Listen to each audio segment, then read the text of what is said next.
সাধারণ মানুষের পাশে বিজেপি থাকছেই থাকবে। এই নবাগতদের বিজেপি দলে স্বাগতম স্বাগতম।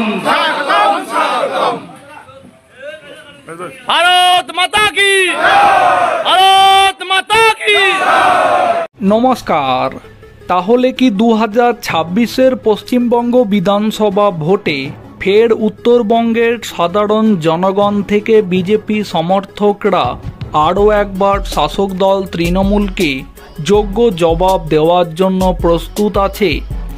যেমনটা দেখা গিয়েছিল 2018-র পঞ্চায়েত নির্বাচনে শাসক দল তৃণমূল সাধারণ জনগণকে একরকম ভোটই দিতে দেয়নি। এর জবাবে 2019-এর লোকসভা ভোটে উত্তরবঙ্গের 8টি লোকসভা আসনের মধ্যে 7টি আসনই পেয়েছিল বিজেপি।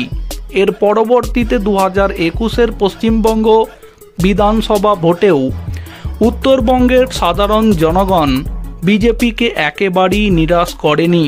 এমনকি হয়ে যাওয়া গত বছরে 2024-এর লোকসভা ভোটেও উত্তরবঙ্গের সাধারণ জনগণ বিজেপিকে হাত উজাড় করে ভোট দিয়ে 8টি লোকসভা আসনের মধ্যে 6টি আসন উপহার দিয়েছে।